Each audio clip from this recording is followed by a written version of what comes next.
इस इंसान का चेहरा आप ध्यान से देखो। इसके बारे में जानने के बाद आपके पैरों के नीचे से जमीन खिसकेगी नहीं, बल्कि जमीन पूरी तरह से उखड़ जाएगी। और स्त्री की एक्चुअल असल कहानी जिसके बारे में जानने के बाद आपकी रूह कांप जाएगी। आज भी कर्नाटक के गांव में लोगों के घर के आगे आखिर क्यों लिखा हुआ है ओ स्त्री कल आना। और नॉर्थ कोरिया के गूगल मैप में ओटोमन एम्पायर जो कि कब का खत्म हो गया था, उसका ऑफिस यानी उसका एम्बेसी क्यों है, इसके बारे में जानकर आपकी आंखें निकल आएंगी। ये सब और भी बहुत सारे रैंडम अमेजिंग फैक्ट्स आज आप इस वीडियो में जानोगे। ऐसे फैक्ट्स जिनको सुनकर आप कहोगे अगली वीडियो कल ही चाहिए, नहीं तो एक बाल्टी आंसू रोके तेरे घर के पाइपलाइन में डाल दूंगा, तू वही पिएगा। अगर आपने अभी तक नहीं किया है तो सब्सक्राइब करके बेल आइकन जरूर ऑन कर लेना, ताकि अगली वीडियो रिलीज होते ही आपको तुरंत सबसे पहले मिल जाए। Let's begin. Fact number 18। कुछ लोग होते हैं दुनिया में जो कि मूवी वाला लाइफ जीते हैं, और उनके बारे में सुन के मन में आता है कि इसके अंदर इतना हिम्मत आता कहां से है। ये कहानी है एंड्रे स्टैंडर की।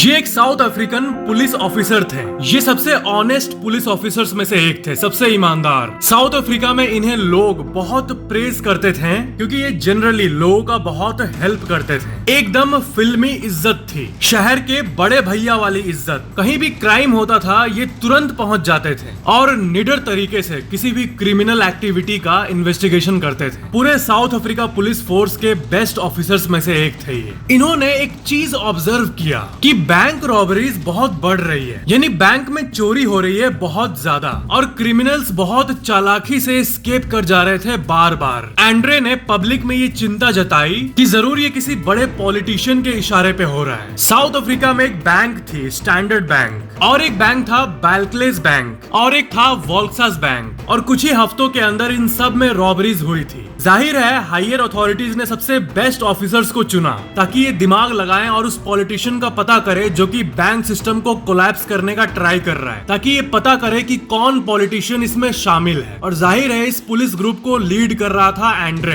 एंड्रे ने अपने बेस्ट ऑफिसर्स के साथ इसकी जांच शुरू की। आखिरकार पता चल गया साउथ अफ्रीका का एक बहुत बड़ा सीक्रेट ग्रुप, और वही ग्रुप इन बैंक रॉबरीज को एग्जीक्यूट कर रहा था, और उस ग्रुप का लीडर था एंड्रे स्टैंडर। जी हाँ, आपने बिल्कुल सही सुना मेरे भाई। ये साला पुलिसवा जो इतना महान बन रहा था लोगों के सामने, सारा रॉबरीज यही करवा रहा था सच्ची में, और यही लीड कर रहा था सबको। ज्यादातर रॉबरीज पुलिस के लंच ब्रेक में हो रहा था, और दोपहर में रॉबरी करता था ये मास्क पहन के, और शाम को एज पुलिस इन्वेस्टिगेशन करने टपक जाता था। और इसको पुलिस सिस्टम के सारे लूप होल्स पता थे, और ये आसानी से लिटरली करोड़ों नहीं अरबों रुपए चोरी करने में कामयाब रहा। आप यकीन नहीं करोगे, इसी हिडन सीक्रेट मोड में 1970 से लेके 1980 10 साल तक इसने ये काम किया और किसी को पता भी नहीं चला। 1980 में ये अरेस्ट हो गया और इसको 75 इयर्स यानी उम्र कैद की सजा मिली। पर ये पुलिसवा इतना इंटेलिजेंट था कि 3 साल बाद 1983 में ये एस्केप कर गया जेल से भी। और आखिरकार 1984 में एक एस्केप रन के दौरान यानी पुलिस चेस के दौरान इसको गोली लगी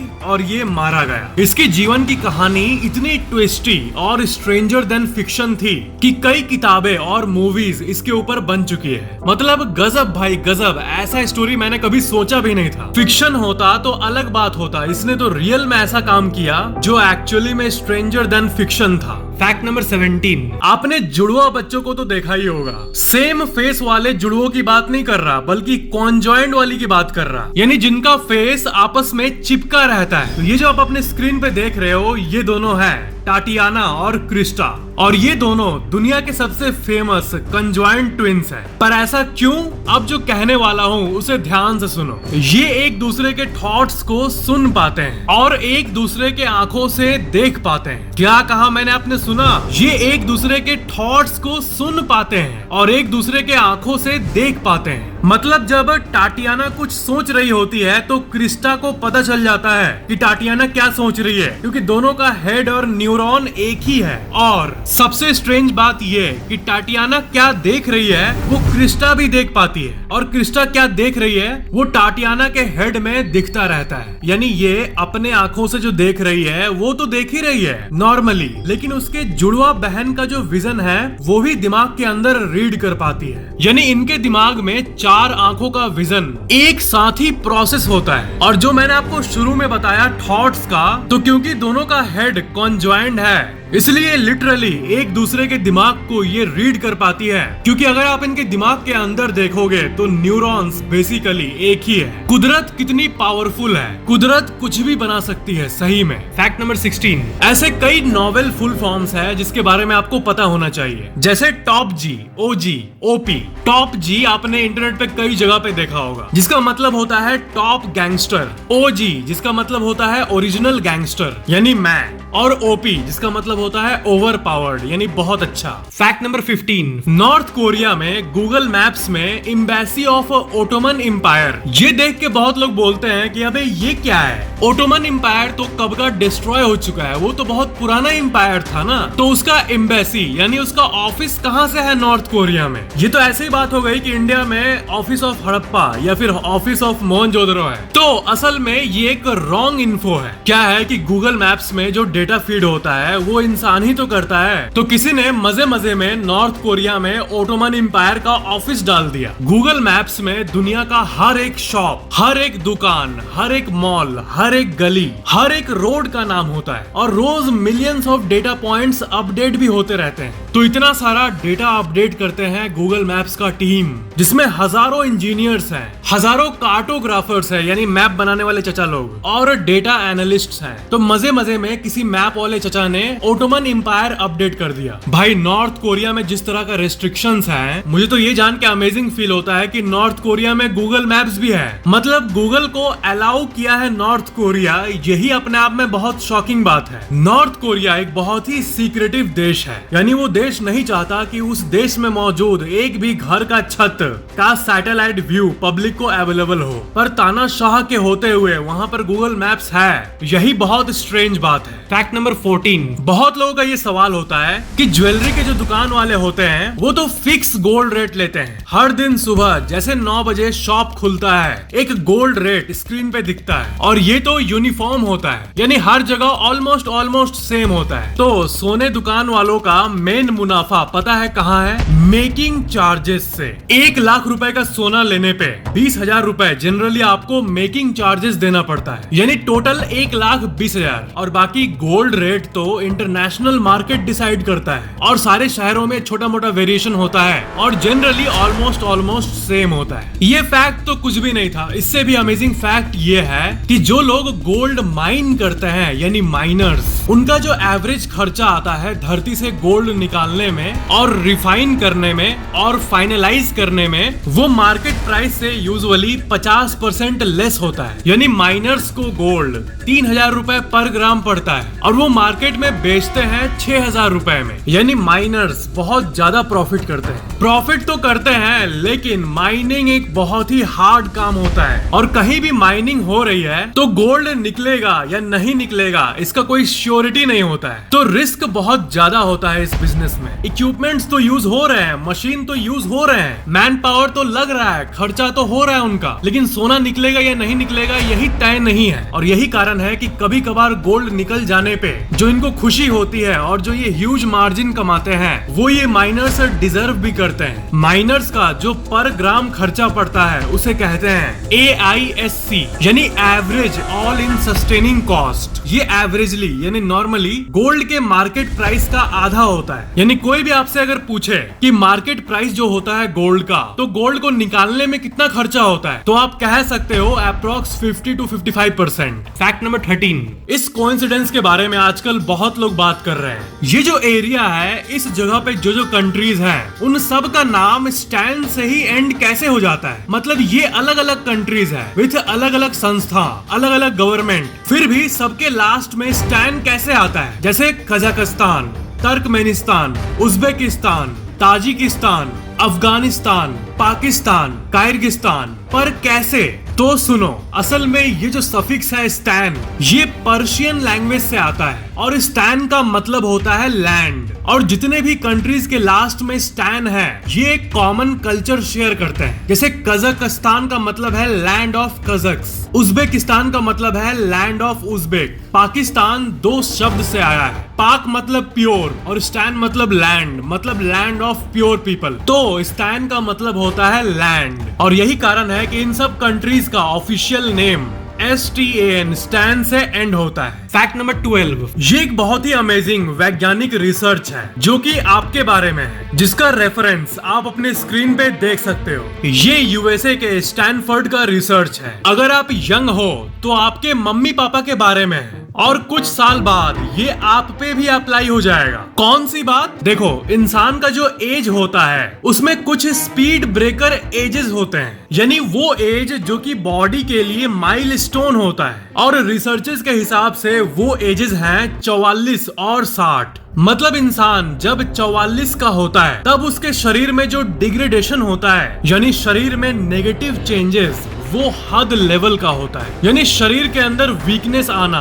बुढ़ापा वाला फीलिंग आना, बीमारी आना, ये 44 के एज में बर्स्ट की तरह आता है। और जो नेक्स्ट सो कॉल्ड बर्स्ट आता है शरीर में, वो आता है 60 की एज में। इंसान ने 60 की एज को रिटायरमेंट एज बनाकर एकदम सही किया है, क्योंकि 60 ही वो एज है जिसके बाद इंसान के शरीर का डिग्रेडेशन यानी बुढ़ापे का रेट और बढ़ जाता है। देखो, यहाँ समझने की बात ये है कि इंसानों ने तो ये सिस्टम बना दिया है, ये साइकोलॉजिकल सिस्टम, जिसके अनुसार हम 40 से ऊपर वाले इंसान को यंग नहीं कहते हैं और 60 से ऊपर वाले को बूढ़ा कहते हैं। जनरल सिस्टम है, सबको पता है। पर अमेजिंग बात ये है कि ये बॉडी, ये शरीर भी 44 और 60 इन दोनों एज में एक बर्स्ट लाता है, यानी बॉडी को एक बहुत तेज स्पीड से डिग्रेड करता है। बहुत ही अजीब बात है ये, और ये चीज 44 और 60 के एग्जैक्ट एज में क्यों होती है, ये बड़ी ही अजीब मिस्ट्री है। और बॉडी अपने ही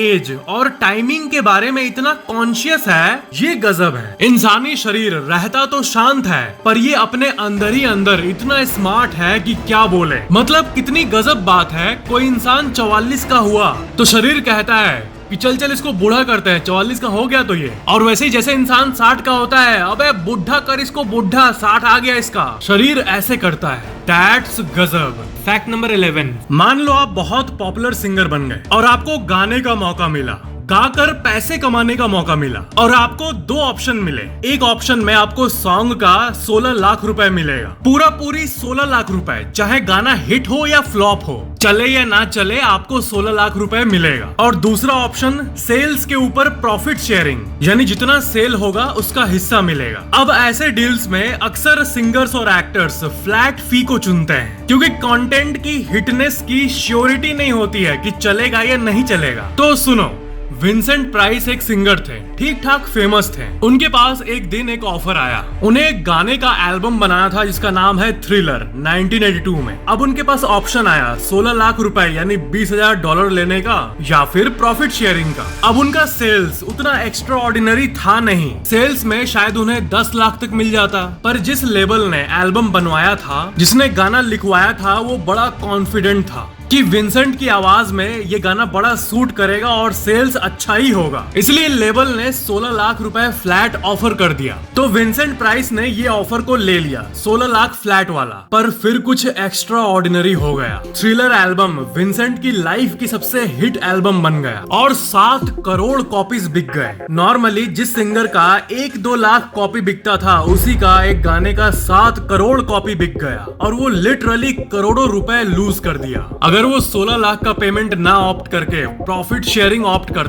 तो उसे 40 करोड़ रुपए के आसपास मिलते। कहां 16 लाख और कहां 40 करोड़। ये सुन के तो मेरे अंदर गिल्ट फील हो रहा है सच्ची में। फैक्ट नंबर 10, आपने नॉर्मल वर्ल्ड मैप्स को तो देखा ही होगा, पर क्या आपने कभी टाइम जोन मैप को देखा है? ये दुनिया के सबसे यूनिक मैप्स में से एक है जो कि आमतौर पर आप नहीं देखे होंगे। इस मैप में आप सारे टाइम जोन्स को देख सकते हो। इसमें जितने सेक्शंस हैं वो अलग अलग टाइम जोन्स हैं। इंडिया में एक्चुअली 2 टाइम जोन गुजरते हैं, पर India just for the sake of simplicity एक ही टाइम जोन को फॉलो करता है, गुजरात से आसाम तक। नहीं तो अगर भारत 2 टाइम जोन फॉलो करता तो गुजरात और आसाम के टाइम में आधा घंटा से 40 मिनट का फर्क आ जाता, पर पूरे इंडिया में एक ही टाइम है। पर रशिया देश में ऐसा नहीं है। रशिया में कलिनिनग्राड से कोई कॉल करता है कामचटका में, तो कलिनिनग्राड वाला कहता है इधर तो सुबह का 8 बज रहा है, और कामचटका वाला कहता है इधर तो शाम का 6 बज रहा है। यानी इतना लंबा फर्क। Russia is huge. पर फिर भी कितनी स्ट्रेंज बात है कि रशिया का पॉपुलेशन है 14 करोड़ और बांग्लादेश का पॉपुलेशन है 17 करोड़। यानी रशिया का पॉपुलेशन डेंसिटी बहुत ही ज्यादा कम है। फैक्ट नंबर 9, मैं आपको पूरे अफ्रीका का नाइट व्यू दिखा रहा हूँ अपने स्क्रीन पे। इस मैप को आप देखो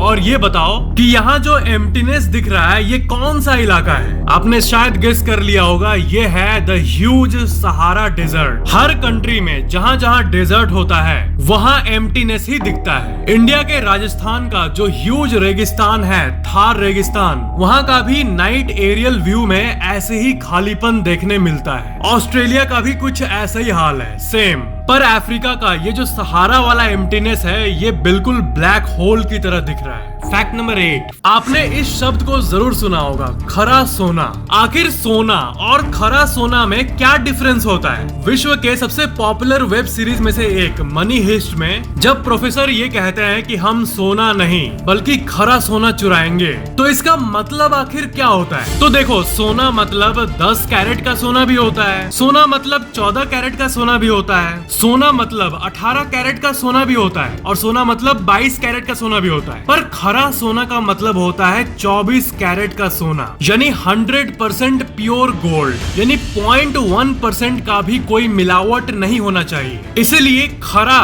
शब्द का यूज ध्यान से करना चाहिए क्योंकि ये कोई आम शब्द नहीं है। बाकी एक और फन फैक्ट ये है कि 9, 12 और 20 कैरेट का भी सोना होता है, लेकिन ये बहुत अनकॉमन होता है। सोनारों के पास 90% से ज्यादा जो ट्रांजैक्शन होता है वो 18, 22 और 24 कैरेट के सोने में होता है। बहुत लोगों को पता ही नहीं होगा कि 9, 12 और 14 कैरेट का भी सोना मार्केट में अवेलेबल होता है। फैक्ट नंबर 7, आपने एयरपोर्ट्स पे ऐसे स्टोर्स को जरूर देखा होगा, Gucci, Prada stores. According to surveys ये स्टोर्स 90 to 96% टाइम खाली रहती है। तो ये लग्जरी स्टोर्स आखिर एयरपोर्ट पे क्यों होते हैं? इनका ऑक्यूपेंसी रेट जब 5% ऑफ द टाइम होता है मात्र, और 90% टाइम एम्प्टी रहते हैं, तो ये आखिर एग्जिस्ट क्यों करते हैं? एयरपोर्ट पे जो दुकानों का रेंट होता है वो सिर्फ आसमान नहीं छूता बल्कि आसमान के बादल को पार करके फाड़ के निकल जाता है वहाँ का रेंट। एक नॉर्मल 500 स्क्वायर फीट का जो दुकान होता है वो अगर किसी नॉर्मल कमर्शियल जगह पे 60,000 रुपए प्रति माह के रेंट पर चलता है, तो उतना ही स्पेस अगर आप किसी एयरपोर्ट पे लोगे तो मल्टीप्लायर आएगा 20x के आसपास। यानी वही 500 स्क्वायर फीट का दुकान का एयरपोर्ट का रेंट आपको लगभग 12 लाख रुपए प्रति महीने देना होगा। तो अगर इनकी दुकानें घोस्ट दुकानें बनी हुई है तो ये एयरपोर्ट्स पे इतना खर्चा क्यों करते हैं? इसका 3 आंसर है और वो उत्तर है प्रेस्टीज, प्रेस्टीज और प्रेस्टीज। यही तीनों। प्रेस्टीज यानी कि प्रतिष्ठा, प्रतिष्ठा, समझ गए ना? हाँ, तो उन कस्टमर्स को हासिल करने के लिए चाहे कितना भी ये खर्चा करें, ये इनके लिए कम होता है। According to their words, brand का प्रेस्टीज मेंटेन करना होता है और इतना खाली होने के बावजूद भी ये कंपनीज प्रॉफिट में ही रहती है। तो ब्रांड की प्रीमियमता मेंटेन करने के लिए एयरपोर्ट पे 12-12 लाख, 20-20 लाख रुपए पर महीने का रेंट देके कंपनीज अपना दुकान ऑपरेट करती है। चाहे उस स्पेसिफिक जगह पे सेल्स हद से ज्यादा कम हो, फिर भी क्योंकि मान, मर्यादा और प्रतिष्ठा और प्रीमियमता, इसका फील नहीं टूटना चाहिए। Fact number 6, H.H. होम्स नाम का एक बिजनेसमैन था अमेरिका में। वो बहुत सारे फार्मेसी स्टोर्स को ओन करता था। प्रॉपर्टी बिजनेस में भी उसका अच्छा खासा पकड़ था। 1893 में उसने शिकागो में एक बहुत ही बेहतरीन होटल कंस्ट्रक्ट किया, एक बहुत ही प्रीमियम होटल। पर वो होटल बड़ा ही अजीब तरह से बनाया गया था। उसके सारे रूम्स उल्टे फुल्टे थे। सीढ़ी जहाँ पे खत्म हो रहा था वहाँ कोई रूम है ही नहीं, और रूम के पिछवाड़ों में सीढ़ी बनाया गया था। किसी रूम से गैस पाइप जा रहा था तो कोई रूम हद से ज्यादा छोटा था। पर फिर भी लोगों ने बड़ा एंजॉय किया इस होटल को और पूरे शिकागो में इस होटल का नाम हो गया। H.H. होम्स ने बहुत पैसा भी कमाया इस होटल से। जितना लागत था इस होटल को बनाने में उससे ज्यादा ही कमा लिया। इस होटल का नाम world's fair hotel, Chicago. World's fair hotel, कितना कूल नाम है ना? Happy happy happy, right? Wrong.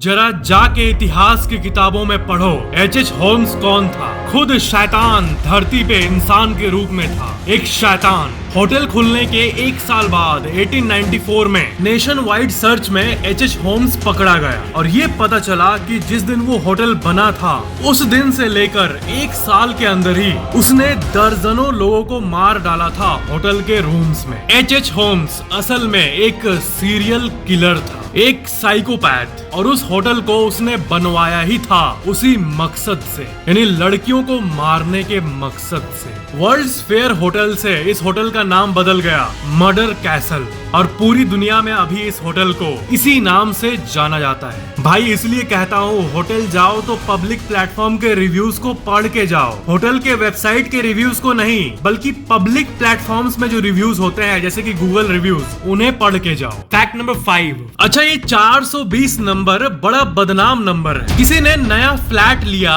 और उसको बेसमेंट पार्किंग में 420 नंबर अलॉट हुआ तो वो बिल्डर ऑफिस में जाकर लड़ने लगता है। होटल बुक करते समय रूम नंबर 420 मिला तो गेस्ट्स अजीब तरह से चेहरा बनाने लगते हैं। पर ऐसा क्यों? कोई आदमी फ्रॉड करता है तो ऐसा क्यों कहा जाता है कि ये 420 आदमी है? तो इसका आंसर असल में टेक्निकल है। असल में भारत में जो कानून है, जो अभी तक आईपीसी था यानी इंडियन पीनल कोड, जो कि हाल ही में बदला, उसमें आईपीसी सेक्शन 420 होता था चीटिंग और फ्रॉड के केसेस के लिए, यानी रैंडमली ही टेक्निकली ये नंबर 420 असाइन कर दिया गया फ्रॉड वाले पुलिस केसेस के लिए, और इसलिए सेंचुरीज से ये जो नंबर है 420 ये असाइन हो गया फ्रॉड के लिए। इसलिए वक्त के साथ 420 ये नंबर पूरी तरह से गंदा हो गया और ऐसे ही जन्म हुआ महान 420 का। Fact number 4। अमेज़न फॉरेस्ट कितना ह्यूज है ये तो आपने देखा ही होगा। आपको एक स्ट्रेंज बात बता रहा हूँ, उसको सुनो। अमेज़न जंगल को ब्राजील के लोकल निवासी नरक भी कहते हैं। ग्रीनरी को नरक क्यों बोल रहे ये लोग आखिर? ये मन में सवाल आता है। इसका आंसर है अति, यानी एक्सेस। हर चीज की एक्सेस खराब होती है। जो लोग अमेज़न जंगल में फंसे हैं एक्सीडेंटली, वो लोग ऐसी लाइंस कहते हैं कि भाई समुद्र में फंस जा, बर्फ में धंस जा, लेकिन भगवान से प्रे करना कि आप अमेज़न जंगल में ना फंसो। और आपको क्या लगता है बियर गिल्स और बाकी सर्वाइवल एक्सपर्ट्स अकेले जाते हैं कहीं भी? नहीं, उनका कैमरामैन, डॉक्टर, कम्युनिकेशन टीम सब ऑनलाइन रहता है, हमेशा कनेक्टेड, हमेशा 24/7 कनेक्टेड। वो बस एक ड्रामेटिक तरीके से आपको दिखाया जाता है ताकि आपको लगे कि बियर गिल्स अकेले हैं। देखो इसमें कोई बुरी बात नहीं है, ऑफ कोर्स लोग देखेंगे तभी तो सीखेंगे कि कैसे सरवाइव करना है, लेकिन बिहाइंड द सीन इनका पूरा टीम साथ रहता है। लेकिन जो लोग एक्चुअल में फंस चुके हैं अमेज़न फॉरेस्ट में अकेले, वो कहते हैं वीरान जंगल में फंसना नरक का सबसे फिट उदाहरण होता है। आपको मैं एक एरियल व्यू दिखा रहा हूँ और यहाँ पर आप कुछ गेस कर पा रहे हो। ये एक लोकल सैटेलाइट व्यू है अमेज़न फॉरेस्ट का और आप देख सकते हो यहाँ इतना पेड़ है, इतना ग्रीनरी है कि इस फोटो को देखकर ठीक से समझ ही नहीं आ रहा है कि ये है क्या। लिटरली एक भी ऐसा जगह नहीं है जहाँ पेड़ ना हो। और जो व्हाइट व्हाइट आप देख रहे हो ये क्लाउड्स हैं। पेड़ पौधों के बीच रहना अच्छा होता है, लेकिन पेड़ों के बीच रहना भी एक हॉरर स्टोरी में बदल जाता है जब आप अमेज़न जंगल में होते हो। फैक्ट नंबर 3, लेजीनेस यानी आलस करना। आप सब में से 100% लोग आलसी हैं। जी हाँ, आलस ना करके अपने गोल्स को अचीव करना ये अच्छा होता है, ये तो सबको पता है। पर ये बात पता होने के बावजूद भी लोग आलस करते हैं। ऐसा क्यों आपको पता है? ऐसा इसलिए क्योंकि at a very basic level इंसान एक जानवर है और इंसानी दिमाग जिस फॉर्मूले से चलता है उसके अनुसार जब कोई इंसान आलस करता है तो उसको उसका दिमाग बड़ा प्लेजर देता है। पढ़ाई नहीं करके फोन चलाना, जिम स्किप करना,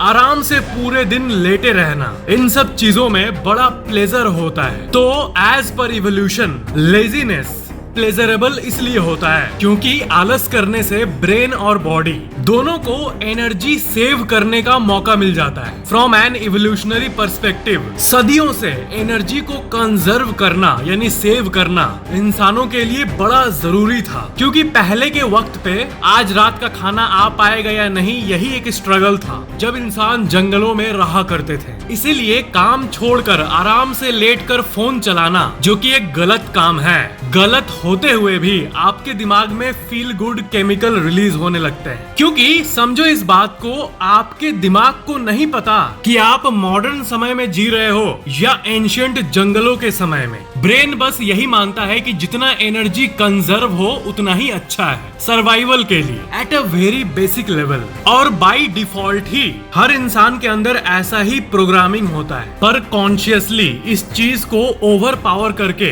यानी मैनुअली बदलना सबसे जरूरी चीज है। आलस को हटाने का जो सबसे बेस्ट टिप जो एक्सपर्ट्स कहते हैं वो है इमेजिनिंग योर सक्सेस, यानी आप जो कर रहे हो उसको क्यों कर रहे हो उसको इमेजिन करना। जैसे फॉर एग्जांपल अगर आप यूपीएससी की तैयारी कर रहे हो तो इमेजिन करो कि सरकारी एम्प्लॉय बनने के बाद आप सैलरी के ऊपर घूस से कितना करोड़ों कमा लोगे। नाइस मोटिवेशन है ना? ये सोचने से ही मोटिवेशन आने लगेगा। और वैसे ही अगर आप जॉब कर रहे हो तो इमेजिन करो कि जब सैलरी डे के दिन सैलरी क्रेडिट होगा तो उसको आप एसआईपी मोड में इन्वेस्ट करके कुछ सालों के अंदर अच्छा खासा पैसा ग्रो कर लोगे। तो अपने हर काम के एंड गोल को हमेशा विजुअलाइज करना, क्योंकि मोटिवेशन तभी आएगी। जहाँ रिवॉर्ड नहीं होता है वहाँ काम करने का मोटिवेशन नहीं होता है आजकल के दुनिया में। यही सच्चाई है। इसीलिए हर काम के रिवॉर्ड्स के बारे में सोचो और हर काम को एनर्जाइज्ड तरीके से करो। Fact number 2, paradox. इस शब्द को तो आपने सुना ही होगा। पैराडॉक्स का मतलब होता है विरोधाभास, यानी ऐसी चीज जो सेंस नहीं बनाती, सेंस बनाती भी है और नहीं भी बनाती। आप सोच रहे होंगे कि क्या है यार ये? सिंपल है, दिमाग के दही कर देने वाले किसी कंसेप्ट को पैराडॉक्स कहते हैं। और आपको पता है दुनिया का सबसे फेमस पैराडॉक्स कौन सा है? वो है द ग्रैंडफादर पैराडॉक्स। ऐसे बहुत सारे साइंटिस्ट्स हैं जो कि ये मानते हैं कि टाइम ट्रेवल यानी समय यात्रा कभी भी पॉसिबल नहीं हो पाएगा। ऐसा इसलिए क्योंकि अगर पास्ट यानी भूतकाल में जाना संभव होता और आप किसी टाइम मशीन से अपने ही पास्ट में जाके अपने ही दादाजी को मार दिए तो फिर हाउ इज इट पॉसिबल कि आप एग्जिस्ट करते हो? तो ये बहुत ही कंफ्यूजिंग और सेल्फ कॉन्ट्राडिक्टरी बात है। एक और इंटरेस्टिंग पैराडॉक्स है शिप ऑफ थीसिस। मान लो एक पानी जहाज है जिसका part time to time change होता रहता है। कभी डेक चेंज होता है, कभी साइड वॉल चेंज होता है और ओवर 20 इयर्स धीरे धीरे इतने सारे पार्ट्स चेंज हो गए कि ओरिजिनली जो पार्ट्स शिप में लगे थे वो सब तो है ही नहीं, एक भी नहीं है। सारे नए पार्ट्स लग गए हैं ओवर टाइम, समय के साथ साथ। यानी 20 साल के मेंटेनेंस के चलते पूरा शिप ही ऑलमोस्ट रिप्लेस हो चुका है। तो क्या हम इस शिप को वही शिप कहेंगे जो कि 20 साल पहले था? यही तो कंफ्यूजन की बात है। अब इससे रिलेटेड अब जो बात आपको बताने वाला हूँ वो ज्यादा सेंस बनाएगा आपको। आपका शरीर का जो हड्डी होता है, पूरा हड्डी जितना हड्डी है सब 10 साल के बाद पूरा का पूरा रिप्लेस हो जाता है। यानी मान लो आपकी उम्र अभी 30 साल है तो 20 साल के जब आप थे तब आपका हड्डी चेंज होना शुरू हुआ था। धीरे धीरे नया हड्डी बनता गया और जब आप 30 साल के हुए तब अब 30 साल में जो आप अपने शरीर के अंदर हड्डी महसूस कर रहे हो वो पूरा का पूरा नया सेट है, क्योंकि एवरी 10 इयर्स पूरा का पूरा हड्डी रीमॉडल हो जाता है और ये शरीर में हर 10 साल में होता है। यानी आप नहीं रह जाते। जो आप नया खाना खाते हो उससे आप बनते रहते हो और हर 10 साल में आपके पास नया सेट ऑफ हड्डी आ जाता है और आपको पता भी नहीं चलता। और सबसे जरूरी बात सुनो, आपका स्किन यानी चमड़ी हर 4-5 हफ्ते में पूरा का पूरा बदल जाता है। आपका ब्लड सेल हर 120 दिन में पूरा रिप्लेस हो जाता है। पेट का इंटेस्टाइन वाला सेल हर 4-5 हफ्तों में पूरा रिप्लेस हो जाता है। और ये मोटा सांड हड्डी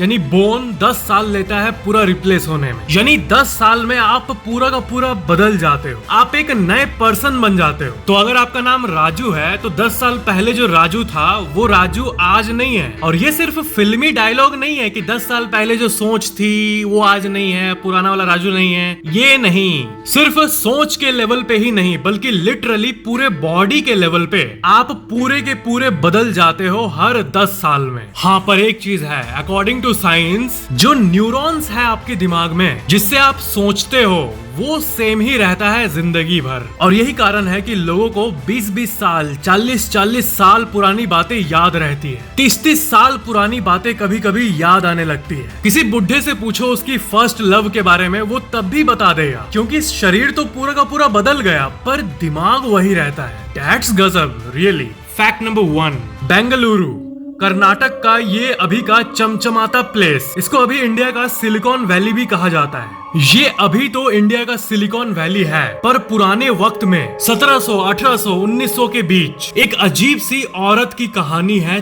3 सेंचुरी से, यानी 1700 से लेकर 1990s तक, जो कि सिर्फ इंडिया में ही नहीं बल्कि पूरे विश्व में पॉपुलर है। और पूरे कर्नाटक में जितने भी बुजुर्ग लोग हैं वो सब दिल की गहराइयों में महसूस कर चुके हैं इसका खौफ। किसका खौफ? स्त्री का खौफ। पूरा बेंगलोर और आसपास का इलाका एक औरत के खौफ में रहता था, एक स्त्री के खौफ में। कर्नाटका में कन्नड़ लैंग्वेज में लोग अपने घर के बाहर लिखा करते थे नेलेबा। नेलेबा नेलेबा का मीनिंग होता है कम टुमारो, यानी कल आना। कर्नाटक के कई गांवों में धुंधले अक्षरों में आपको आज भी कई घरों में नलेबा यानी कल आना देखने को मिलेगा। कहा जाता है कि ये हर नवरात्रि के शुरू के 4 दिन आती है। कहा जाता है कि हर घर के आगे स्त्री कल आना इसलिए लिखा जाता है क्योंकि ये पढ़ के वो कल आने का सोचती है, और जब वो कल आती है तो वो फिर उसी चीज को पढ़ती है कि कल आना, और यही देख के वो फिर से चली जाती है। और यही चीज रिपीटेडली परपेचुअली चलते रहती है, और ऐसे ही लोग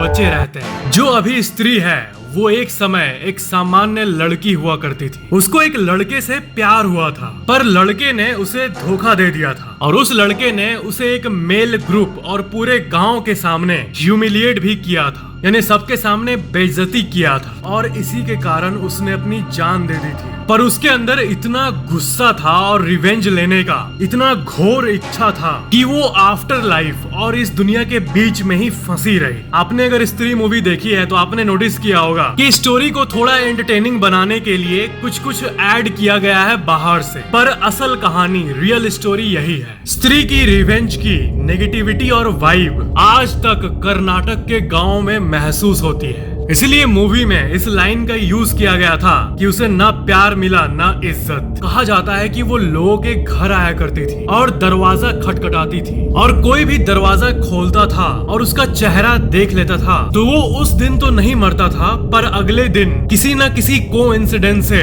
मारा जाता था। कहा जाता है कि स्त्री को बदला चाहिए, और कई लोग तो ये तक कहते हैं कि वो तब तक शांत नहीं बैठेगी जब तक वो कर्नाटक के गांव के हर एक लड़के को नहीं मार दे। स्ट्रेंज बट यही कहा जाता है। इसलिए ऐसा कहा जाता है कि 1990s के समय उसने कई यंग लड़कों की किडनैपिंग की थी, और इस स्त्री ने कभी भी किसी फीमेल पे अटैक नहीं किया था तो सिर्फ मेन पे। वो सिड्यूसिंग वॉइस से यंग लड़कों का नाम लेती थी, और जो लड़का मनमोहित होकर उसके तरफ देख लेता था तो मानो उसकी मौत पक्की थी। और यही कारण है कि आज भी कर्नाटक के कई गांवों में घरों के ऊपर आपको दिखेगा नलेबा, यानी एक रेस्पेक्टफुल तरीके से कहना कि कम टुमारो, ओ स्त्री कल आना।